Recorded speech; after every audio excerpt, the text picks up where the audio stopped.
YPG Commander Colonel Ross Poppenberger, Command Sergeant Major Jamathon Nelson, Deputy Garrison Commander Ron James, thank you so much for being here with us today. We're practicing social distancing, so I can't shake your hands. We're sitting apart from each other, but I hope you know how much I appreciate your time. Colonel Poppenberger, let me start with you. We're living in very dangerous times right now. Why does YPG's test mission have to continue? It's got to continue because we're the forefront of modernization for national defense. It's what we do out here, and we're going to keep that mission going. The other thing is, our work rate continues, and so if we don't maintain some throughput, once we come out of this pandemic, we're going to have so much work to do, it'll be hard to catch up. The other thing is we have a large reimbursable rate, so we need to bring those dollars in, but all taking care of the workforce here. Mm-hmm. Now you command a very large and diverse workforce here. So what are the things YPG is doing to help keep the folks here safe when they're at work? Well, this is one of them. If you look across, we're recognizing the 6-foot spacing. We hold our meetings to no more than 10. We're implementing telework operations, doing all the social distancing processes that we talk about. We've stopped travel, and we've got our safety personnel looking at a plan. Should we need to bring any people in or deliveries, how we respond to those sorts of things. But at the end of the day, we're following the CDC guidelines and the guidelines given out by our national leaders. A lot of people in the Yuma community know YPG has jurisdiction over all the extreme weather testing in the Army. So therefore, you command test sites in Alaska and Central America, in addition to here in Yuma. So what about employees who might have traveled outside the U.S.? Are we tracking those folks? Yep. Right now, we've got 3 personnel that have traveled outside the U.S. For work, and they came back last night, and they're on self-quarantine. No issues with them, no suspected issues. We don't feel that they've been in contact. But as a safety precaution, what we are doing is we're doing self-quarantine for 14 days for those personnel. And for our Fort Greely operations up in Alaska, if they have anybody that's gone to the lower 48 and return, they'll self-quarantine for 14 days. And we've got about 5 people that were overseas on personal travel before the restrictions were put in place. And so when they return, we've had them on self-quarantine. And to date, we've had only 1 person tested and does not appear to have the virus. Sergeant Major Nelson, let me go over to you. You're the highest ranking enlisted soldier here at YPG. What changes are being implemented specifically to help keep the soldiers here safe? So much like the Colonel said, the social distancing and the stuff that we've been tasked to do is very important. But I think when you talk about soldiers, you have to look at YPG as holistically. So we have 276 soldiers on post.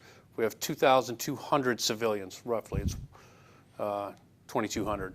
So the precautions that we've taken with those civilians is to protect everyone, to include the soldiers. And we've gone to the telework, so the majority of the civilians that can be at home are at home. And unlike most posts, our soldiers on post don't share rooms.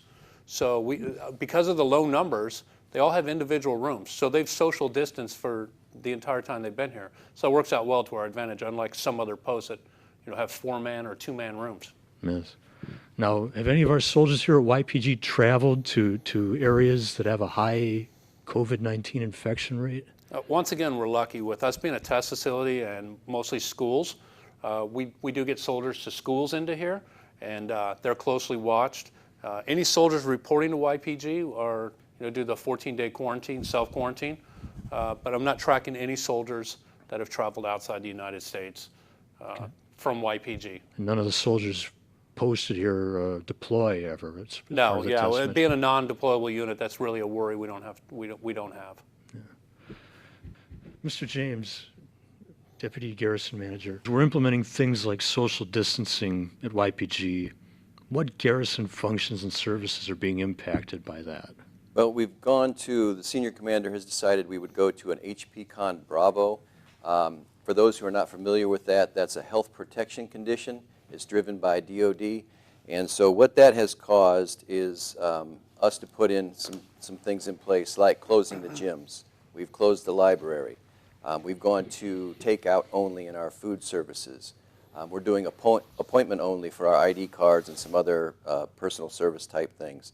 So just the overabundance of caution has driven us to kind of change the way we think about the way we deliver our services. And the employees of those workplaces you mentioned, like the gym, the library, the restaurants, how are they faring? I mean, are they still coming to work every day? For those who can telework, we're having them telework. It's causing us to be a little creative. So, for example, the CDC we've saw a drop in children because more people are teleworking. So those providers have a lot of training requirements. So we can send them home with their laptops. They can do the training. So those are the kind of things we're thinking through, keeping them on the payroll, keeping them busy, and finding things for them to do. Colonel Poppenberger, a lot of members of the YPG family work for private contractors. What control do you have over things like their work hours? So what we do is we manage the contract, and our support contractors, they're very integrated in our team, and we're all strong partners together. But as we look, we have had a reduction in the overall business that we're doing here.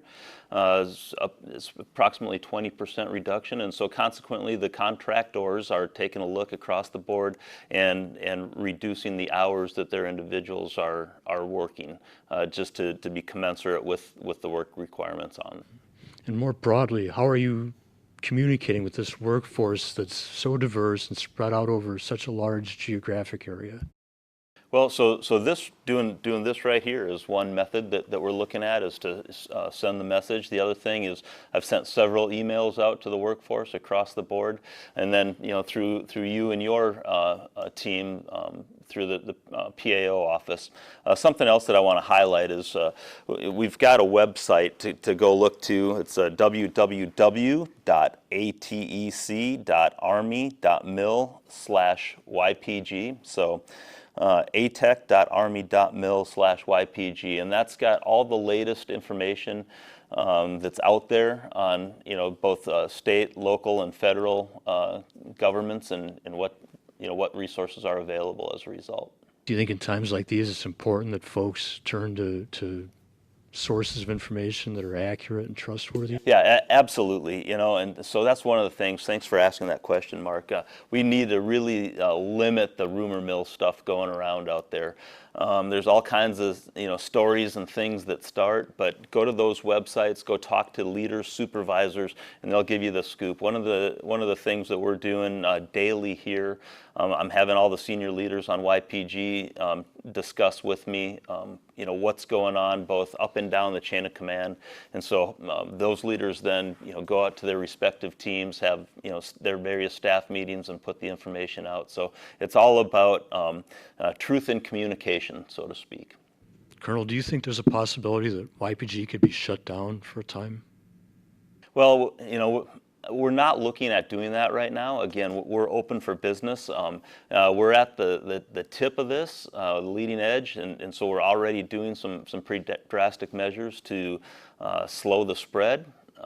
And we'll just kind of keep an eye on what's going on, both locally, statewide, and nationally, and we'll kind of follow suit. But as it stands right now, we don't intend to shut down the post. But we are doing things to limit access, and we're doing things to social distance and separate to be able to do our important mission.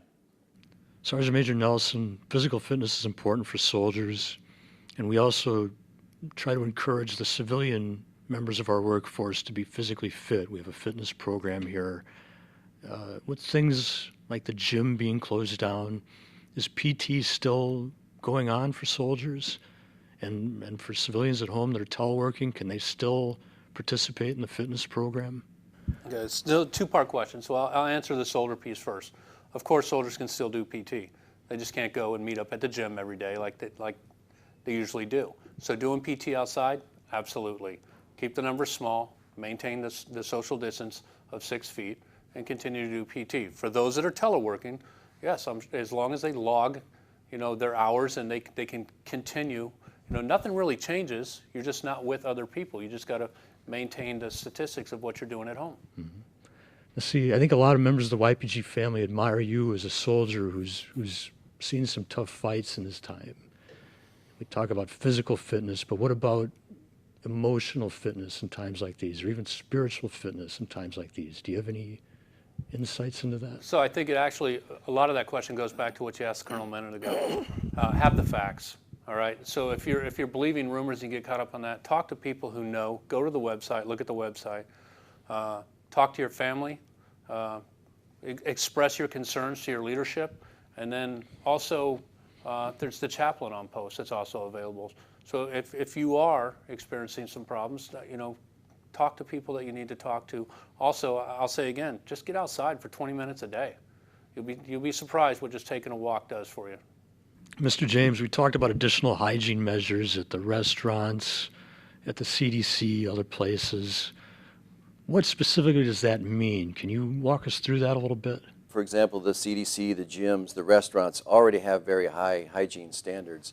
And so what we've had to do is just increase that. And while we still had the gyms open, we had our own staff in there just increasing their normal rounds and wiping everything down and just being extra precautious. But it's also not only those facilities. It's kind of put on our workforce as well to look after their own areas, their phone, their keyboards, all that, the CDC things we see on their website, the CDC website, to look after their own areas. Mm-hmm. I've got one more very important question for you, sir. I think the YPG family cherishes its first responders and the work they do. We're thinking a lot about our own welfare and so on, but we've got to think about the folks that help keep us safe too, the police, the firefighters. What are some things that we're doing to help keep our first responders safe right now? Very good question. The firefighters, I worry less about than the police and security guards. That's because the firefighters, day in and day out, work with bloodborne pathogens when they respond to a traffic accident. Or they have that PPE already, they have those protocols down, and so they've got to modify a little bit, but not as much as the rest of us because they kind of do this for a living. The guards and security, or the police officers, on the other hand, they have kind of a hands-on job, so we got to take some precautions like having people, when they come through the gate, just show their ID card and let them scan it without touching anything. So as much as we can, we're preventing our guards and police officers from touching other items from other people just to keep them safe. Colonel Poppenberger, how do you think the morale of the workforce is right now? It seems to me they've demonstrated some very flexible and creative ways to meet the challenge we're in right now. Yeah, I mean, you've said it. This is an adaptable and creative workforce, without a doubt. I've had the luxury in my 30-year career of working in a lot of different workforces, like no other. The culture here and the workforce morale is generally the best that I've seen. That being said, hey, these are challenging times right now, and I think the things that help mitigate concern and to help increase morale is communication. And so I've sent a series of emails out. I wanted to do this right here to get the word out to the workforce and give them, confidence in the leadership that we're looking out, one, for their safety, health, and welfare, as well as the mission and their jobs. And so I think those sorts of things maintain a strong morale and strong workforce. And it's important to me that everybody out there that's looking at this understands the leaders here and all the way down to your individual leaders care about what we do, and that we're focused on doing the right things where this is involved and doing the right things for our nation. You mentioned communication. It seems to me that communication, community outreach have been cornerstones of your command since day one. Do you have a message, not just to the YPG personnel, but to the Yuma community at large? So yeah, I mean, communication is important. We've got a educate and inform portion of our mission that I spent a lot of times talking to the Yuma community on.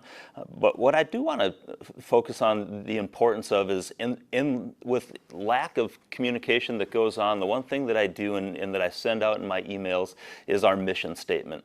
And that's the thing that centers the workforce here and centers us all around, that at the end of the day, we all know what our mission is. It's why we wake up. It's why we come in the morning. We all have separate tasks associated with that mission, but it's doing that mission. It's conducting tests because the stakes are so high outside of our borders here that we got to keep it going. We got to keep it right.